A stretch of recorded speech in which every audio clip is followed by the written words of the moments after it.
And welcome to part 2 of the Real Wrestling Show. Sorry about the technical difficulties. 68. Episode 68. Yeah, we didn't get on the first show, so first part of the show. Yeah, we got cut off with basically man of the match, Cage and Seidel.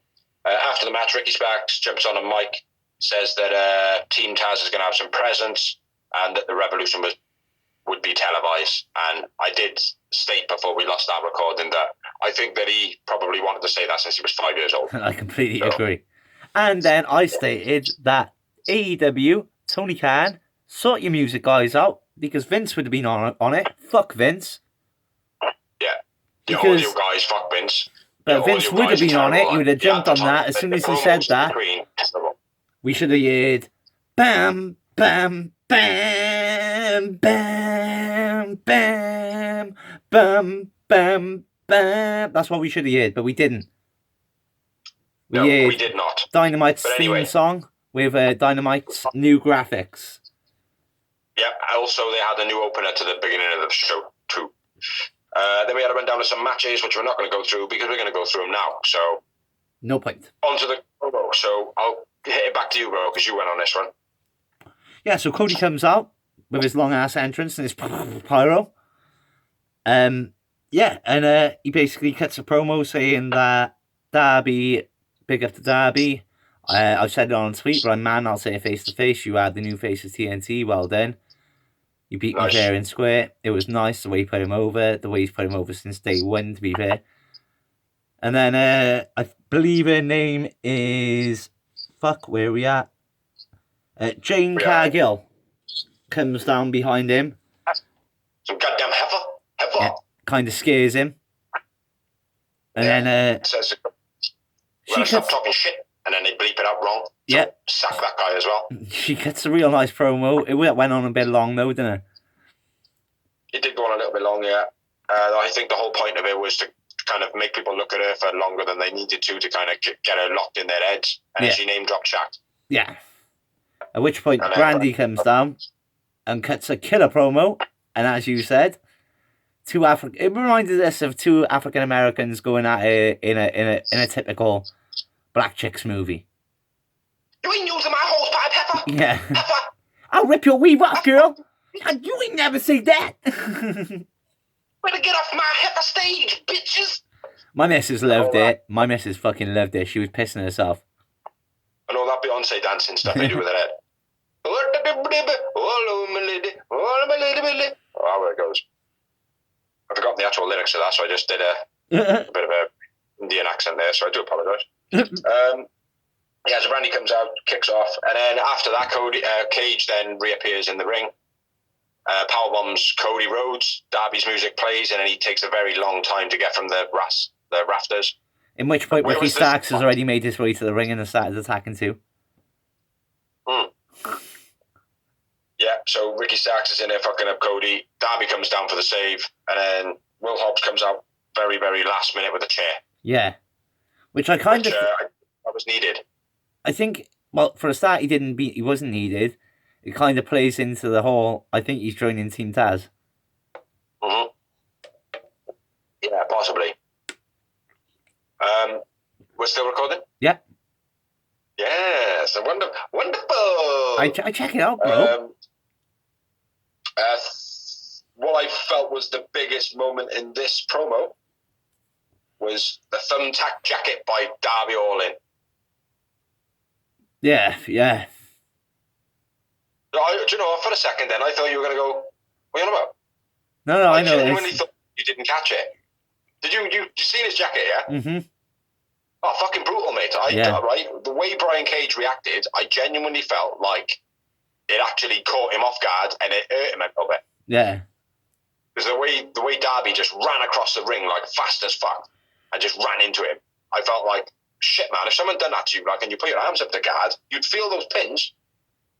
You know? And then all the way out then, he was like what the fuck hit me? But maybe he sold it really well. Hopefully he sold it really well. Hopefully, mate, hopefully. But it was beautiful. Yeah, Will Hobbs comes out with a chair. Brilliant segment. I thought it was real good. There was such a mishmash of everything going on. Even when Will Hobbs come out, Team Taz seemed to shit this. They were like, "Oh, what the fuck is that?" Yeah. You know what I mean? It seemed like a very everything was just kind of like, go now, go out now. Like I said, I believe just because of that promo, Will Hobbs is going to turn Team Taz. Yeah. But well, the only disappointing about it was when she named the Giant was Shaq. For me, that was the only disappointment. It was good though, mate, because that was a bit of a mismatch. That was a bit of a rationale moment. You know what I mean? It was kind of like all over the place, but then it was like, oh fuck, now is all the rest of this shit. Like, so I loved it. I thought it was great. Fair enough. Moving on though. Next up, we had Kenny and Hangman build up hype replay bit from recap from Full Gear. Full Gear, sorry. Yeah, I think their package on it was pretty good. Yeah, I mean, if I hadn't seen it, I would want to buy it just from watching the highlights of that. Like, so yeah, that's what they're there for. I thought it was a brilliant package. Next up, we had a Jon Moxley promo with Alex Marvez. With the shittest microphone ever. It wasn't a microphone, mate. What they have actually done is they've got the voice of the actual promo that is showing on the screen. So what we can see live. Yeah. And then it's also got the feed that goes into the actual arena still playing to us live. Yeah. You've got two feeds coming out at once, so you can hear exactly what he's saying on a mic, but then everything he's saying on a mic then after him saying his first three words is muffled by the fucking echo inside the arena. I thought Mox, the way he was looking at Marvez when he did the interview, he was looking at him like, you're a bit of a joker here, mate. I thought he was just going to throw the mic on the floor and shout. Yeah. But at the same time, he couldn't, could he? Because he needs the live crowd to hear it. Yeah. So I couldn't hear a word, to be honest. I couldn't, whatever Alex Marvez asked him, I do not fucking know. I heard Moxley a lot clearer than I heard Marvez, but the gist of it I got really is December 2nd is when Jon Moxley and Kenny Omega's going to fight for the title. Yeah, I heard him say good luck. That was it.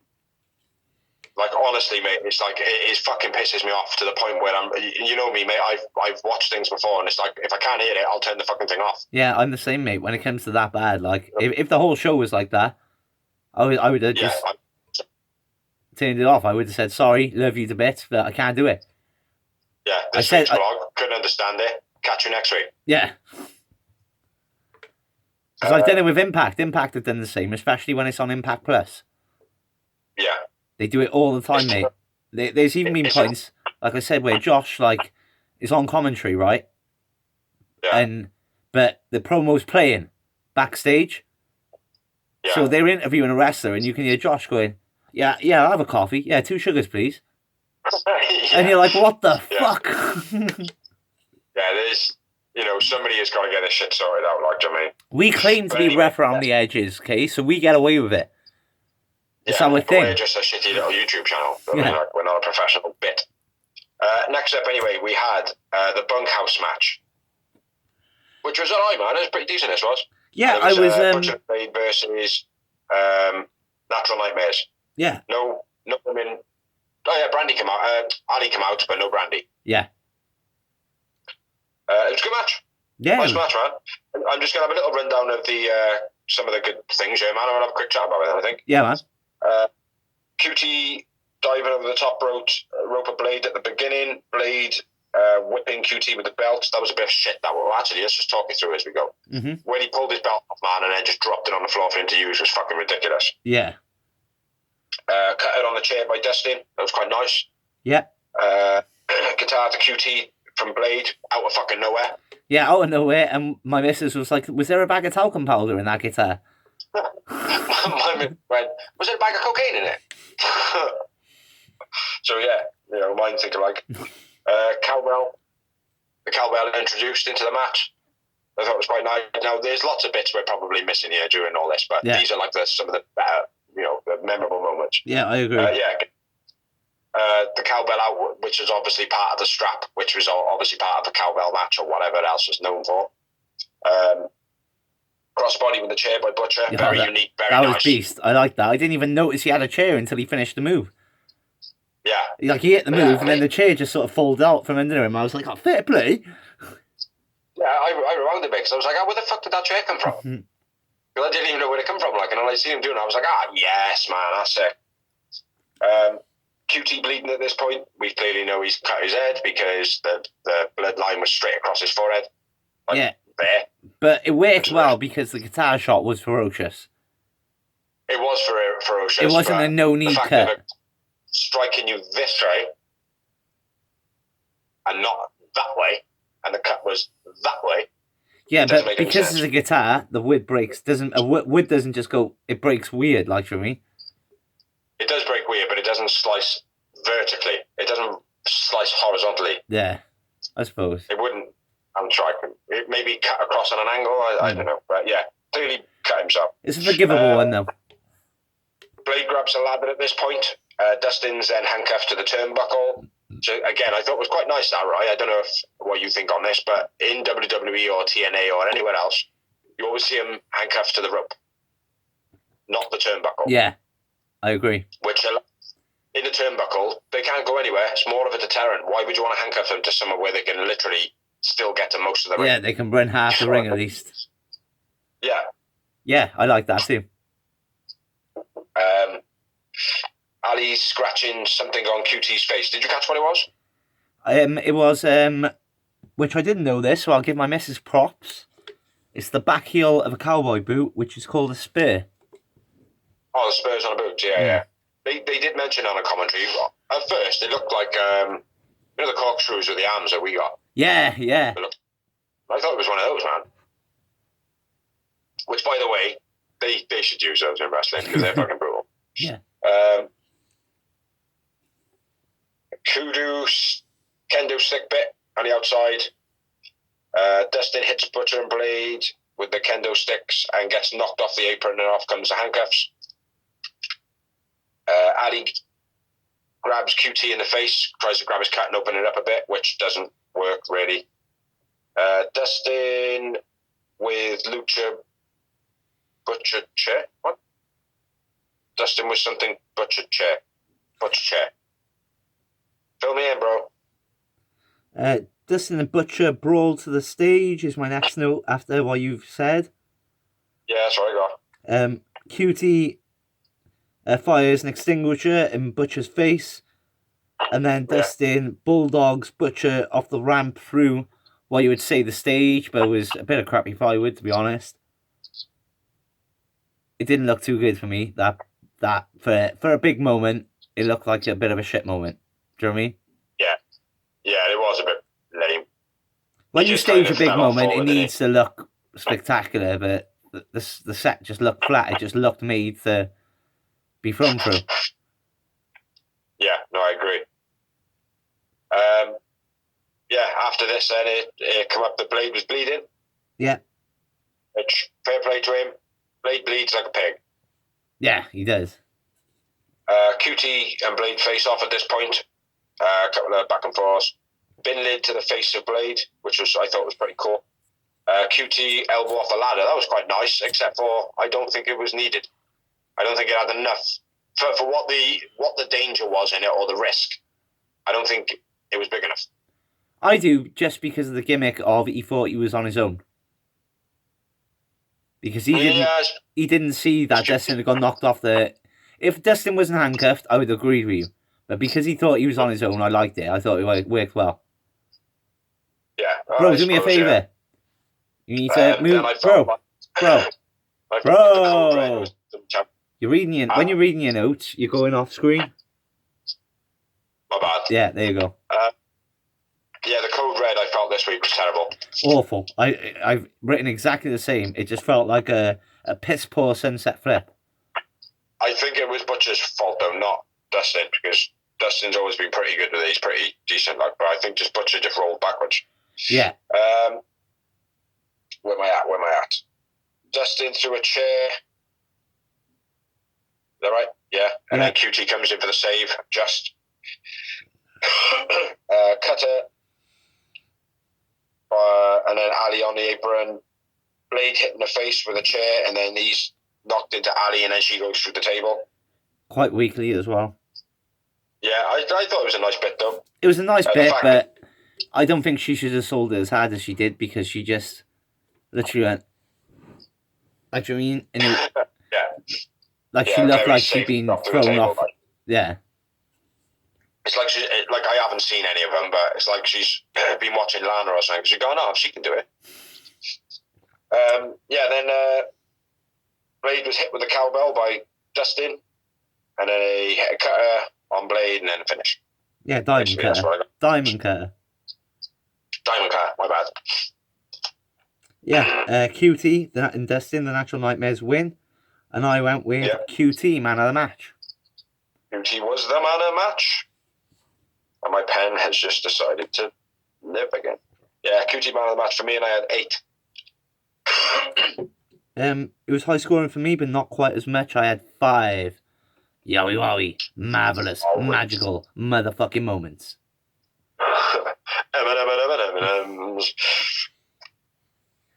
So what we have next, man? We on another promo, innit? Yeah, we had a Matt Hardy and Sammy Guevara full year recap from the pay-per-view. Yeah. Nice little package. As like I said, the whole pay-per-view was pretty dope. Any of these little promos... Ending as well. Any of these little promos promoting the pay-per-view would have made me want to buy it. Yeah, I think it was awesome. But next up, we had the NJF... On the promo on Matt Hardy, he says about, Sammy, you've been gifted an opportunity, don't squander it. Which is basically the fact that he survived a rivalry with Matt Hardy. So, yeah, so MJF induction then. Yeah. MJF introduction to the Inner Circle, because if you didn't know, he beat Chris Jericho with a pay-per-view in the right to be in the Inner Circle with Wardlow as well. No Sammy Guevara. No, not right now. Yeah, that was my first note. Ortiz is still not happy. You could tell that from the moment they walked out. My missus straight away, she was on it. She was like, Ortiz looks like a spoiled little brat, like that ain't happy, like, you know? Yeah. And that was true, man. He wasn't dressed for the moment. He didn't seem thrilled. He hasn't been from the off. Yeah. Like, we touched on that last week. That's why it was Sammy Guevara and Ortiz teaming up against MJF and Wardlow, not Proud and Powerful. And then so MJF basically bigs up everyone in a circle, saying how my father only donated me £1 million, and that's how I've made it this far. I've been doing this for 5 years, god damn it, and now I'm finally here. And then we celebrate Jericho's birthday. Yeah. And MJF poetry written by Drake. Yeah. Which Ortiz is kicking all over about. Yeah, that's where he starts off, innit? But yeah, fucking wicked, man. I thought it was great. Great promo. Yeah, brilliant promo.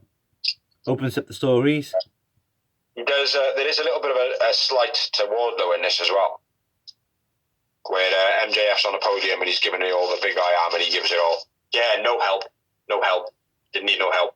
Yeah. And he points over to Wardlow. Taps him on the chest, like there with his duck lips going all. Is it? Like I said, it's brilliant because this opens up for a whole load of storylines. Yeah, beautifully done, mate. But yeah, that's about it, right? On that? Yeah, I believe it is. Next up. Obviously, there was a little bit of a nod to Sammy, basically Jericho saying, we don't know where Sammy is, but don't worry about it, we'll deal with it later. Which, like you said, lots of storylines built there. Yeah. So that's one of them. So, moving on, man. Next up, we had another full year recap, which was about the Young Bucks and FTR. And this was a sick one, man. Yep. Sick win, sick match, sick build-up, sick everything. Fuck the revival. Sorry, when I say Fuck sick one, sorry, I meant Like the sick video hype from Full Gear. Yeah.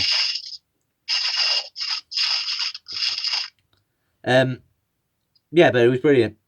Next up, we had Alex Marvez interview with the Young Bucks, basically saying the match that was scheduled for this week is now scheduled for next week, and it will be the Young Bucks versus Top Flight. Yeah. They basically which was said... supposed to be on Dark. No, it was supposed to be on this week's Dynamite. No, it was supposed to be on Dark. I read it was supposed to be on Dynamite. Well, they advertised it on next week's Dynamite. Yeah. No, it was supposed to be on Dark. Honestly, it was supposed to be on Dark. And I think you're wrong, and I'm louder than you this time, because I own the feed, motherfucker. Yeah, yes, yes. Knowing you, though, it's probably not even recording. Yes, yes. Fuck off, mate. I noticed pretty much straight away. You've let us record the whole fucking show without even noticing back in the day. Fuck. So fuck you, Biggs. Say it. Fuck Vince. As I like it. Gotta be done, brother. Yeah, anyway, go on, move on. Next up, we had... Oh, basically, no, the Young Bucks did state as well they'd love a match with FTR, and there are a lot of top contenders in AEW, and they're willing to fight them all. Yeah. But they also want to give opportunities, and that's why Top Flight are going to get it. Yep. Next up, we had another match, which was next from last week's Dynamite due to COVID-19, which is Sean Spears with Tully Blanchard versus Scorpio Sky. Yeah, I found this match very vanilla for some reason. Because it was. It was a good match, but it wasn't a spectacular match. It should have been better than what it was. It just felt so oh, okay, so we've gone to a show down Valley Island, and it's not one of the ones that there's, but it just felt like, oh, well, when we won't put on a great match, we'll just put on a match, you know? It felt like an average Raw match, didn't it? Yeah, it just, I don't know. I was expecting more for both, to be honest. Yeah, so I didn't have much for this run. No, I didn't either. It was Sky all over Spears in the beginning. Yeah. Fair play. Sky was on fire right in the beginning. Then Spears running belly to belly off the top rope, reminded me very much of Kurt Angle. Yeah, I'm glad you said it, because I was just going to say it if you didn't. Spears works Sky on the outside now, throwing him into the guardrails, suplexes onto the apron. Yeah. Nice backbreaker by Spears. Very old school. Yeah. Very Bret Hart. Yeah. Leaping flatliner by Sky was nice, but also looked a bit weak. A bit played out, I think. I think they oversold it, that's all. Yeah. And then I'm at the end of the match, Springboard cutter by Sky, which he does every week, which is sick. Side slam on the steel steps by Spears. That was beastie. Oh, yeah, fuck right. Oh, yeah, there it is. Yeah, steel steps. I was wondering what that said. Yeah, so go on, carry on. Nice sharpshooter by Sky, although he almost stepped on Sean Spears' face. Yeah. He really didn't know how to work. Someone, he can do the sharpshooter, but Sean Spears, was selling it as if he was trying to get out of it. So as he was wriggling around, Sky didn't know what to do, so he just went for it. And he almost just stomped on his face. I don't know if you noticed, but he did. He almost didn't notice that. I know he benched back a lot, No, as soon as he got in, it was sweet. But trying to get in, he didn't. He's never had to do it where someone's trying to get out of it. Oh, no, I never seen him. I never seen the struggle getting into it. I only seen when he was in it and he just fucking wrenched back. I thought that's what you're on about. You know, sometimes they just... No, mate, when he was trying to get... When he had him like that, Sean Spears was all doing the whole... trying to wriggle out of it. And the Sky was like, oh, I don't know what to do. And he just went for it. And Spears was like, fuck! Because he almost stood on his face, mate. He almost literally just stood on his skull, Yeah. No, it was... I've forgotten what we're doing now, man. I think we're sidetracking far too much. No, it was on the sharpshooter. No, we cut off sidetracking, bro, when I didn't record it. Yeah, I know, but we still have. Yeah, man of the match for me. What was the finish of the match, man? Right then, so Tully distracts the ref after leaving a loaded bullet in the corner. Then he runs back to the other side of the ring, throws one to Sky. Sky's like, "What are you doing? I don't want this." Throws it into the crowd. As this is going on, Spears loads up the glove, plants play on Sky. Spears wins, and I went with Sky man of the match. Sky man of the match. 0 moments. 2. Yeah, 1 moments. My pen's dying, man. Next up, we had a promos, and basically it was Dasha saying that Kenny has run off and she doesn't know where he's gone. Then it goes back to commentary, back to the ring, blah, blah, blah, blah, and then it goes back to Alex Marvez, and he says, "Oh, he's following Kenny." And then Kenny does a little promo, says, "What's Mox going to do? Is he going to be able to beat him?" They're 0-0 in a real match. They've only fought once, I believe. Yeah. And they won the promo match. What are you going to do? You're going to be able to survive, blah, blah, blah, blah. Pretty good promo. And then he goes, "I bid you adieu," and all that good stuff, boy. Yeah. He doesn't give it all. "I bid you adieu, farewell, bang, bang." Yeah, like I said, he is turning back to the cleaner. It's nice. Everything he said was true. Yeah. It's like I like the way he talked about, "You've taken all my magazine spots. You've taken away all my 5-star matches with whatever his name is. All that. It's all true." Yeah. That's what I liked about it. Mm-hmm. Subtle and sweet. Great promo. What you say? Sweet, subtle and sweet. Everything he said was subtle and sweet. Yeah, I agree.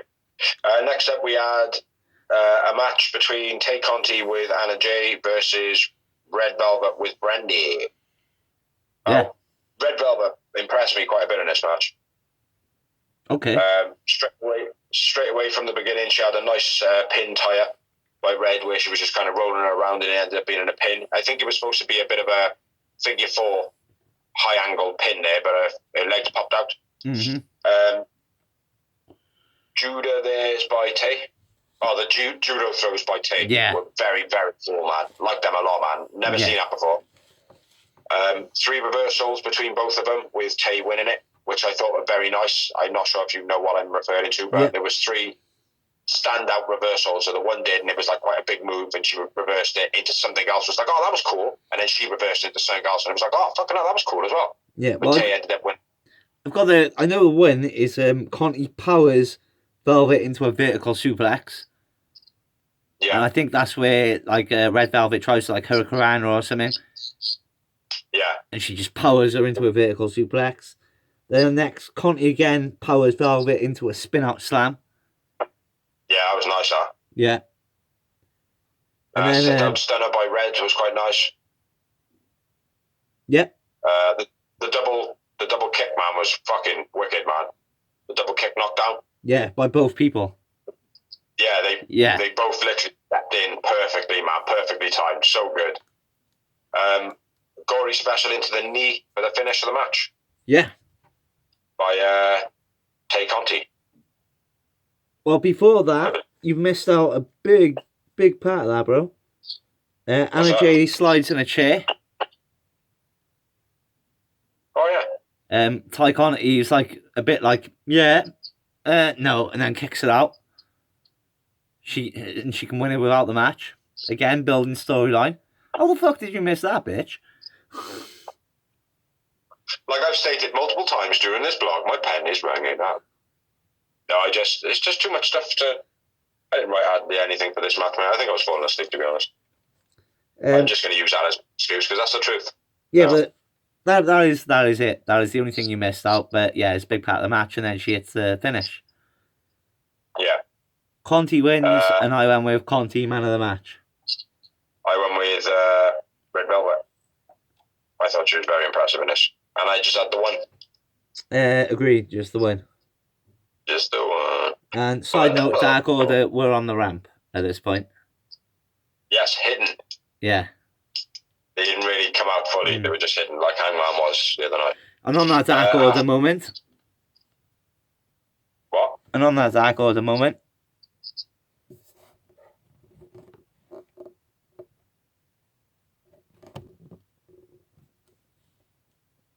and we're back.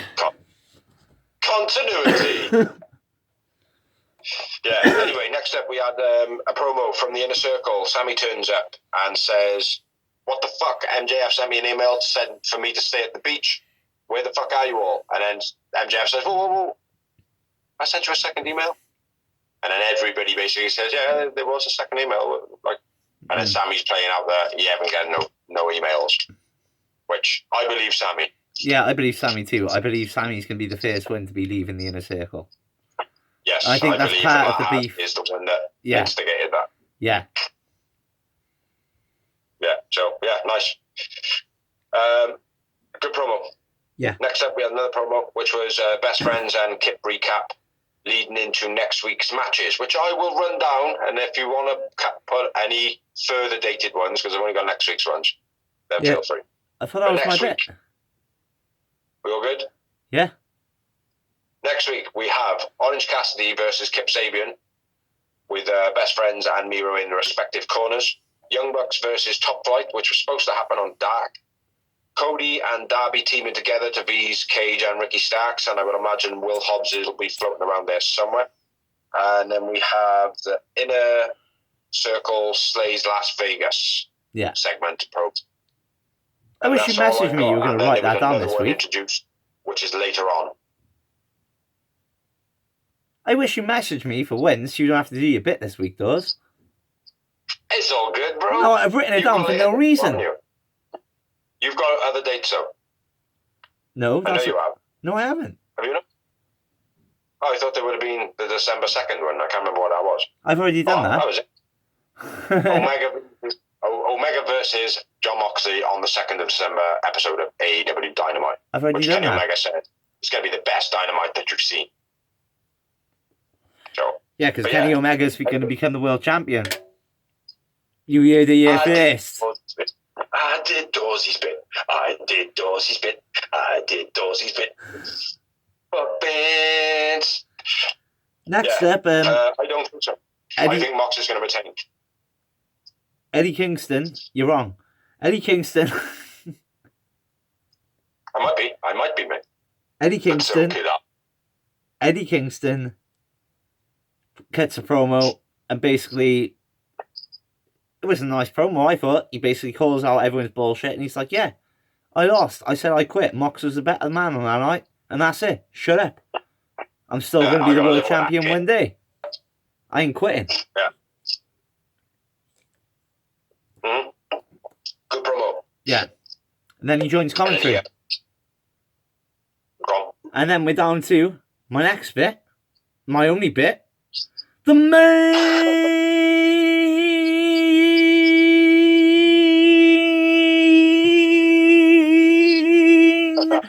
event of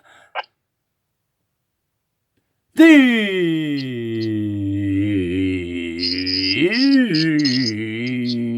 evening.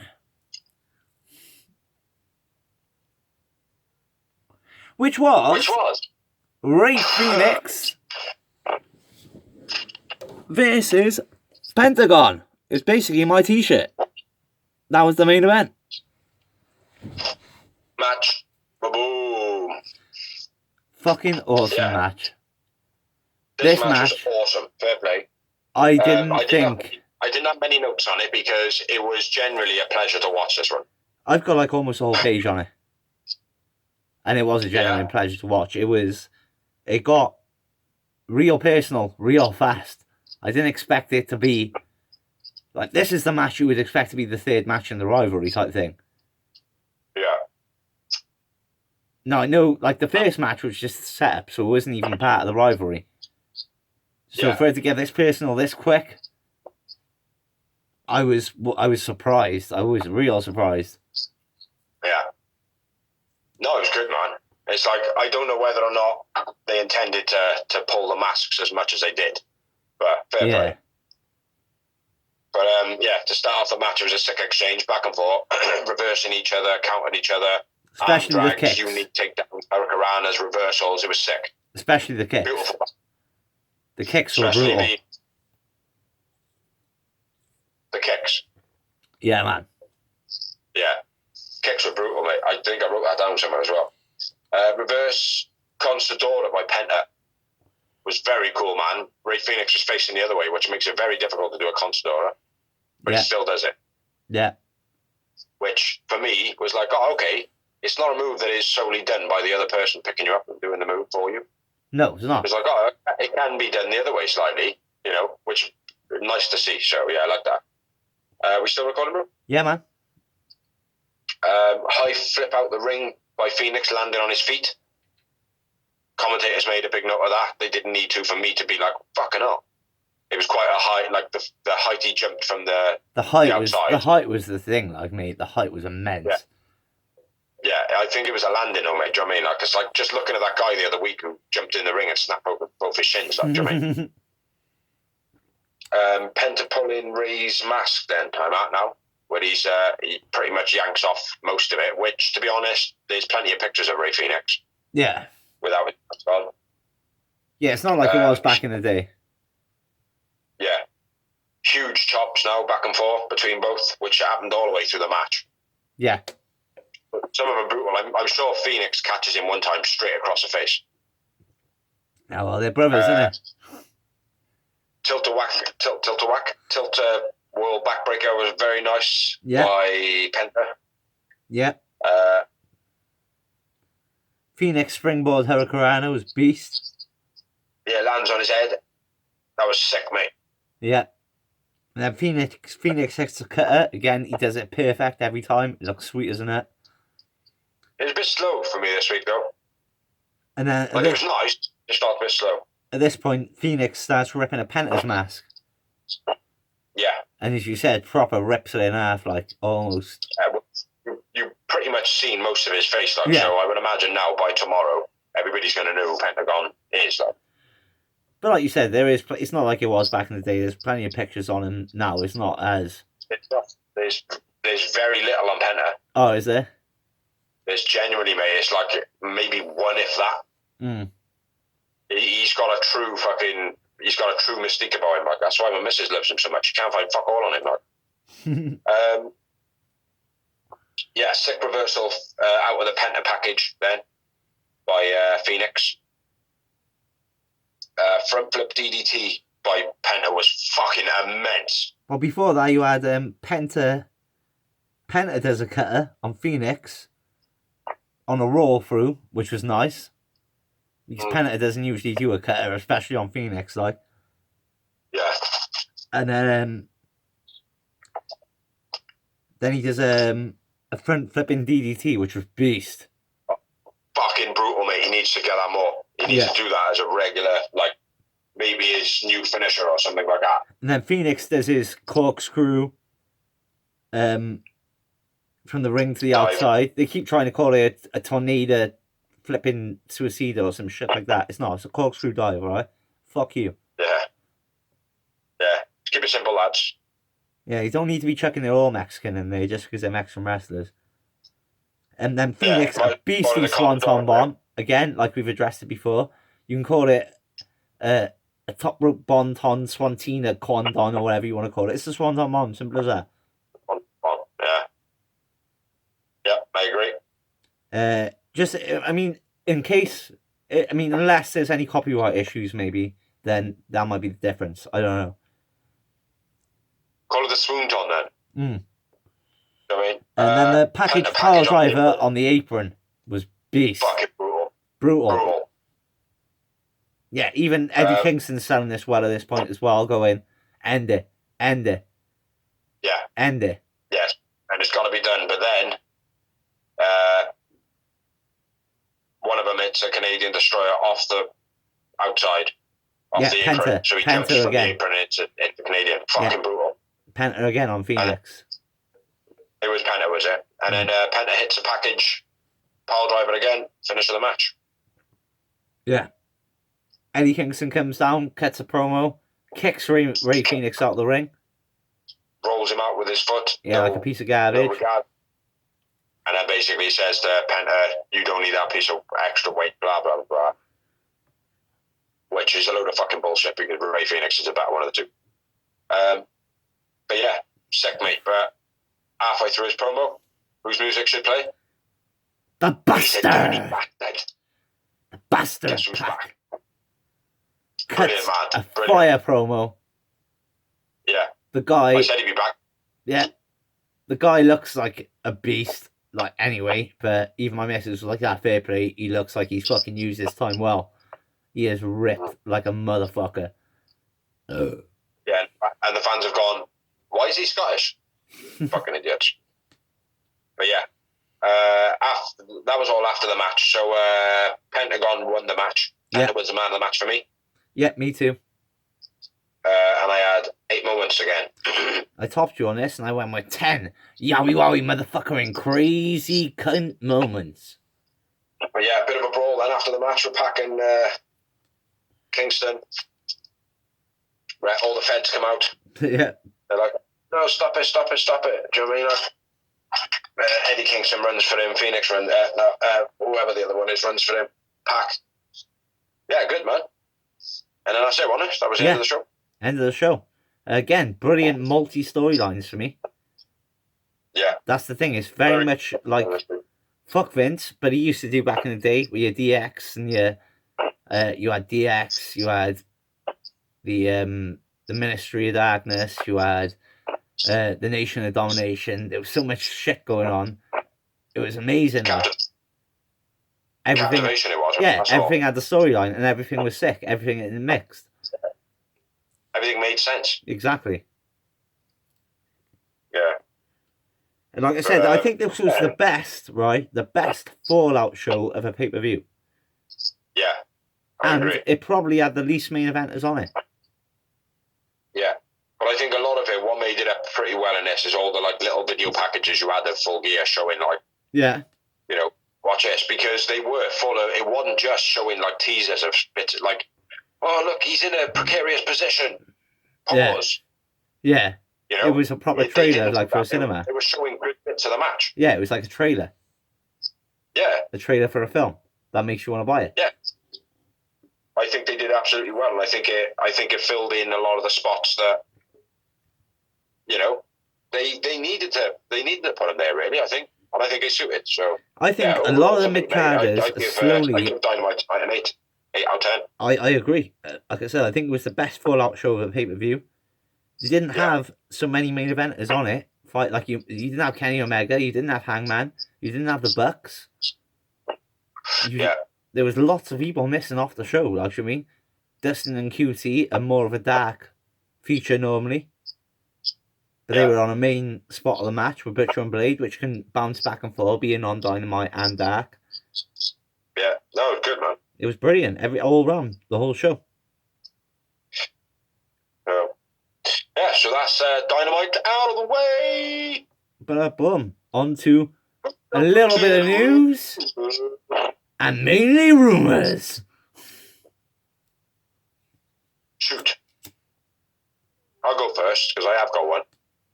Alberto Del Canti is basically going to sue Paige for trashing his name because she said that basically he abused her in a book or an interview that she did. It was over an interview. They asked how he was when they were together, and she was like, "I don't refer to him as Alberto Del Rio anymore. I refer to him as Dumbledore or something, the real bad guy in Harry Potter." Dumbledore. Yeah, Dumbledore. What you call him, Dumbledore? Yeah. What a name, Dumbledore. Yeah, whatever he is, she refers to him as him because that was the worst time in her life. She said, at first you're fighting back, and then she was like that. At points, I was tied at home in my bedroom for days. Yeah. Just locked and up. Abused. Yeah. And I believe Paige because she's always been a real person. Yeah. She's always admitted to her faults. Like, she didn't scare away from the sex scandal, you know, when all their videos got leaked. She didn't scare away from it. She accepted it. Yeah. She's always been a pretty positive person. Yeah. Yeah, He should fucking rot in jail. I agree, mate. I think he's a wrong'un. Yeah. If I remember any more, I'll jump in. Mm-hmm. But yeah, I haven't got any more anyway, so that's all I know. Darby Allin extends his contract with AEW. I believe that was done early on anyway. I probably was, mate, but he's released it recently. I think it's great for both parties, personally. Yeah, it was on. I think that information was actually dropped from Tony Khan in the post-Full Gear interview. I think he said about it when he was doing question and answers, and they basically were like, "Oh well, I felt like Darby was a strong competitor when Cody brought him in, blah blah blah." And he went in depth about it, and he said, as soon as I seen him fight Cody, it was like, "Yeah, got to give this guy a long-term contract." Yeah. So yeah, it was early on that he had an extension. But I still think it's great for both parties. Yeah, I agree. Darby Allin is an absolute beast. He does. He reminds me of Sting, bro, when I watched WCW back in the day. There was a young talent that stuck out. You had back in the day with WCW when I started watching it. The main event was like Ric Flair, Hardy Race, Vader. Yeah. There were still big names, but Sting was the up and come. He was the guy. You knew he was coming. Like, you mean? Yeah. And Darby Allin for me is that guy in AEW, like. Yeah. Agreed. Next up, I've got. This is on you. AEW are releasing a game. Oh yeah, AEW game. They've done a YouTube video that dropped on Tuesday night, 12 o'clock midnight in the UK. Basically, it was a promo: Kenny Omega, Cody, Aubrey Edwards, Britt Baker, and The Rock. No, I'm only joking. It wasn't The Rock. It's Dwayne Johnson. Basically, they all come out. They did a promo. Basically, Kenny Omega brought out a game. First off, it was a pixelated shitstorm. Mm-hmm. Then he released what the new one's going to look like, but not the actual new one. So it's just one that's in the making, and fan reaction and all that shit. Then Aubrey come out. Said about a mobile game that they're working on, which is basically the general manager mode. Yeah. Then Cody come out, and then he announced that they are going to be doing something that the fans can be doing now, very, very soon. Whether or not that's this week or before the year is up, but it's a casino battle royale gambling game, I believe. Okay. Which looks pretty cool. So there's 3 games in the making, not just the one. But mobile game apps and stuff like that now, they can be made very, very quickly. So that's nothing spectacular. Well, Aubrey Edwards, not to take any gusto out of it. Aubrey Edwards, they've done very well. Can't fault them. Aubrey Edwards is already done. That's her actual expertise. That's what she's done for a living for a long time, is gaming, director and all that, and making video games.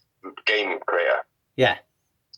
That's what she does. What the part that she actually announced was the part that she worked on. Yeah. But the thing I'm more excited about is that AEW's game, whatever it will be titled, on the consoles will actually be on PS4. So nice. It'll be. It's also been made by.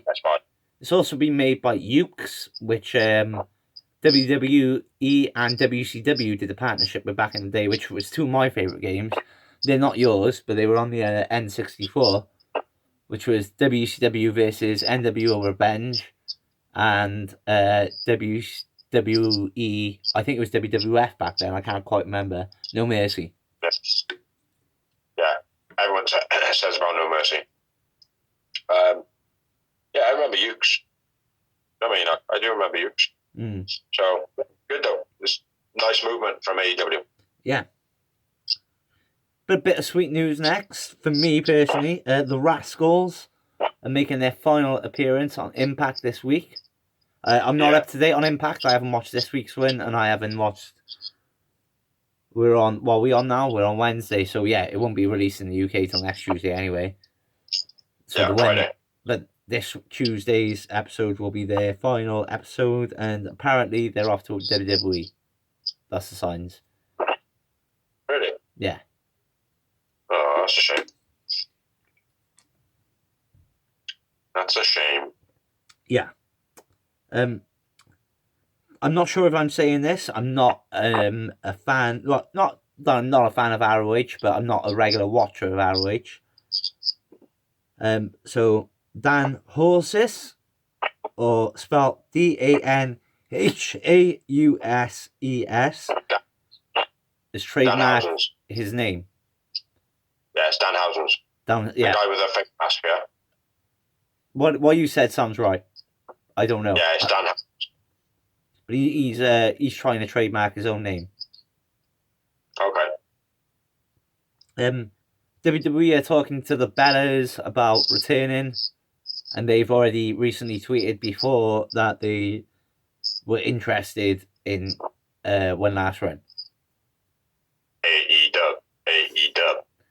The Bellas wouldn't suit AEW. No, but it'd be some wicked publicity. Yeah. Beastie publicity for AEW. Ooh, minstrels. And then my final bit of news is Red Velvet is officially signed to All Elite Wrestling. I didn't know that. Yeah, she signed a long-term contract. Nice. Jake Roberts, I don't know if I noticed this last week as well. You did. The illness. Okay. CPOD. Yeah. Sure. So, you might not be up with that for soon. Yeah, exactly. Chocolate. But yeah. So, that's been the Real Wrestling Show. Dash. Bro, Dash. Bye-bye. I've been Dorsey. I've been Phenomenal. I've been Big D.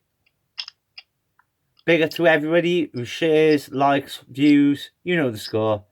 We will get back to normal. Big C's doing a lot of shit. You know I'm not the technical... people. I'm not the producer of this shit. This is just all rough around the edges big time. Hence why we're recording the intro off a laptop and shit like that. Yeah. I suck. My bedroom at the moment is in bits. Is it in the middle of moving? Yes, wonderful. And my girlfriend has to put up with this shit not moving. What's that? She has to put up with this shit not moving. The only thing that changes in here is the t-shirts. I take them. Are we still recording? Yeah. I take one off the hanger. I forgot to mention earlier as well.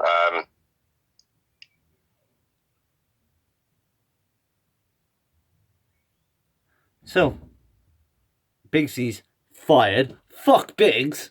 This has been the Real Wrestling Show Dash blog. Again, big up to everybody who's been watching. Thank you to anybody who shares, likes, comments, all that crap. Big up to everybody. Stay safe. Wear your masks. Don't get COVID. Stop the spread.